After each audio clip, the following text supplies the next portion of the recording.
Hi everyone, my name is Annie and I'm a senior microbiology major. I'm currently completing my honors thesis in the Kling Biolab here at UMass Amherst. The Kling Biolab studies the very unusual and complex mitochondrial genome in the protozoan parasite Trypanosoma brucei. My project within the lab focuses on a specific DNA polymerase protein called POL1C that has been shown to move around to different locations within the mitochondrial DNA in order to do its job. To study this mechanism, I am using a genetic truncation method in order to narrow down which part of POL1C is responsible for its distinct localization pattern. Now, let's first begin by rewinding with some background information. African trypanosomes are protozoan parasites that infect humans to cause the disease human African trypanosomiasis, as well as livestock and wildlife to cause a similar disease called nagana. Trypanosomes are transmitted by an insect vector known as the tsetse fly, and disease prevalence disproportionately affects poor populations in rural areas of sub-Saharan Africa. The human parasites are split into two subspecies, Trypanosoma brucei gambiense, which causes a more chronic and more common version of the illness that can lead to death in an average of 3 to 4 years, and Trypanosoma brucei rhodesiense, which causes a more rare and more acute version of the disease that can lead to death in as short as 6 months. The subspecies studied in the Kling Biolab are Trypanosoma brucei, which cause nagana in animals. Initial infection of trypanosomes occurs in the bloodstream, lymph system, and epidermis. This is known as stage 1 of the infection. In stage 2, the trypanosomes are able to penetrate the blood-brain barrier and establish an infection in the central nervous system. It's at this point in the infection where patients experience sleep disturbances, daytime solemnness, and neuropsychiatric symptoms, hence the more common name of trypanosomiasis being African sleeping sickness. Unfortunately, at this point in the infection, the outcome is always fatal if left untreated. Because trypanosomes are single-celled eukaryotes similar to our own, they are very difficult to target and kill.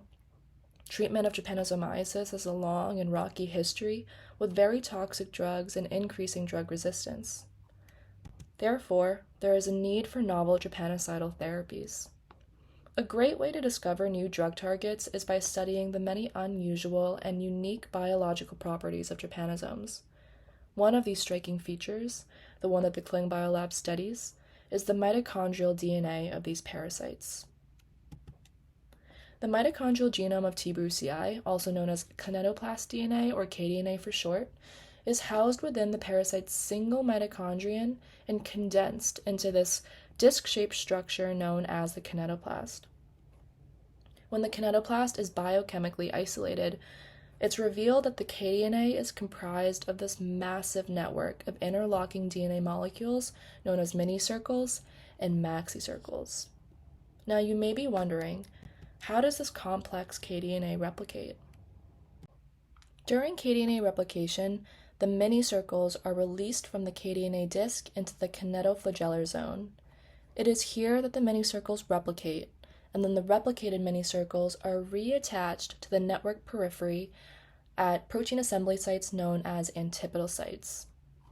Maxi-circles will remain attached to the kDNA network as they replicate. What I want to note here is the army of proteins that are associated with kDNA replication.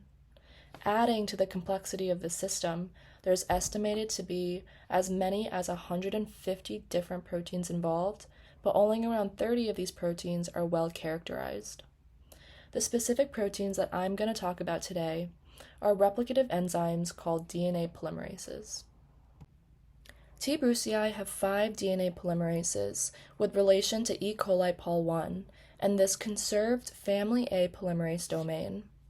4 of these DNA polymerases localize to the mitochondrion, and 3 have been independently shown to be essential for kDNA maintenance. My protein of interest is DNA polymerase 1C, also known as POL1C for short.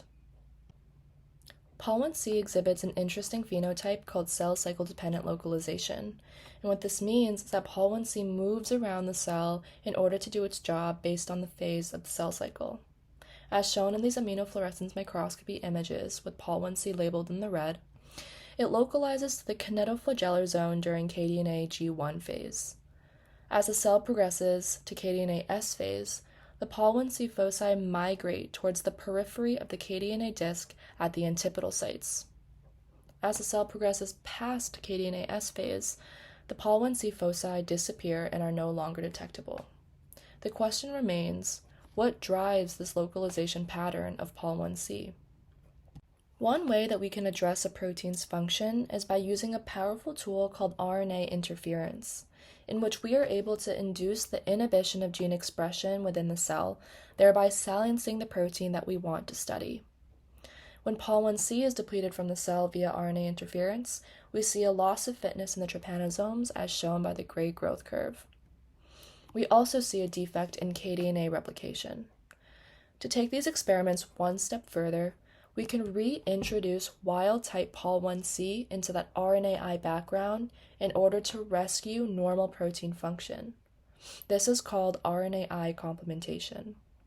As shown in the blue growth curve, RNAi complementation with Pol-1C was able to rescue that previous loss of fitness. To take these experiments 2 steps further, we can introduce mutant versions of Pol-1C into that RNAi background to really dissect its function in the cell. Previous ClingBio lab member Jonathan Miller did just that, with a mutant of Pol-1C that contained only this N-terminal uncharacterized region, also known as the UCR of Pol-1C. What he found was that this uncharacterized region of Pol-1C was able to restore localization to the antipodal sites during kDNA S phase, but not those kDNA replication defects.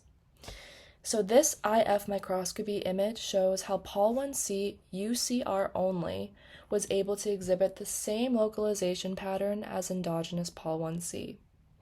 This was an interesting discovery because the uncharacterized region, this UCR of Pol-1C, contains no functional domains that we can recognize. Therefore, the question to follow, and the one that is the basis of my project, is how does this UCR drive localization of Pol-1C?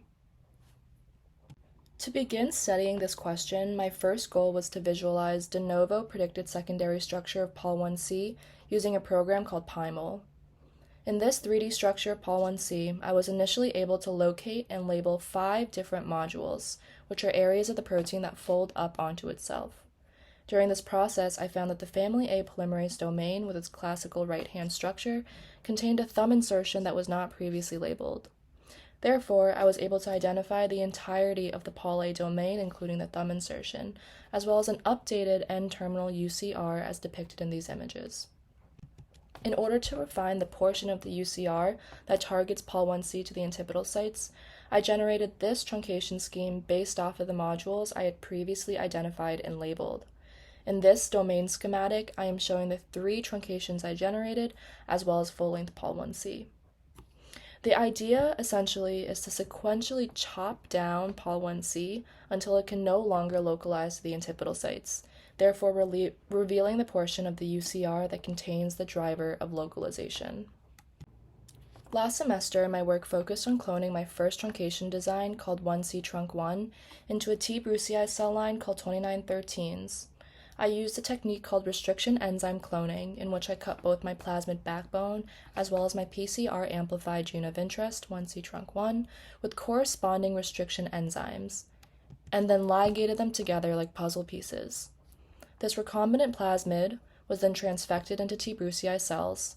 However, and very unfortunately, the transfections failed 3 times. So the next step was troubleshooting why this happened.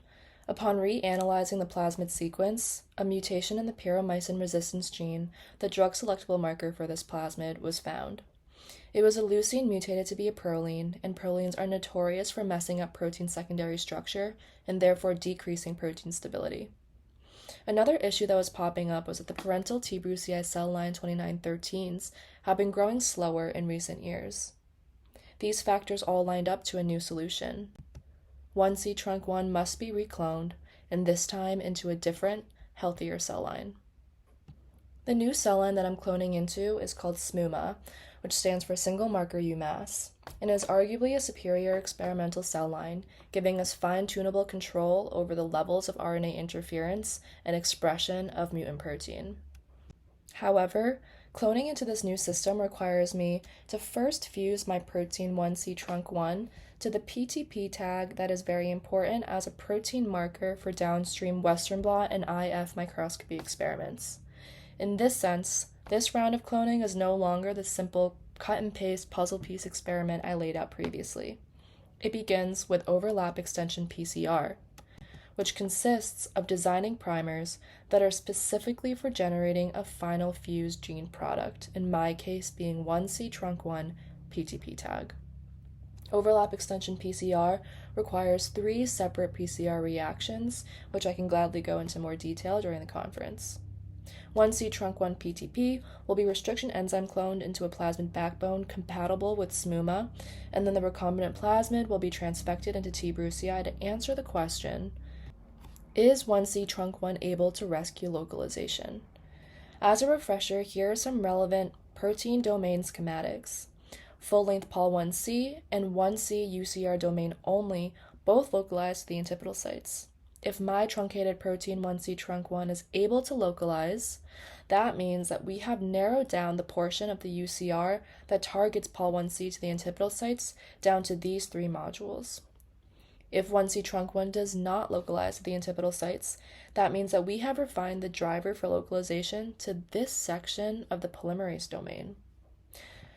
Currently, I'm working on optimizing and troubleshooting my overlap extension PCR experiment, as well as working on cloning the RNAi background into the new cell line SMUMA to establish this very crucial experimental cell line in a new system. Thank you so much for listening and for following along, and thank you to the Kling Bio Lab. I'm looking forward to learning about all of your research at the conference.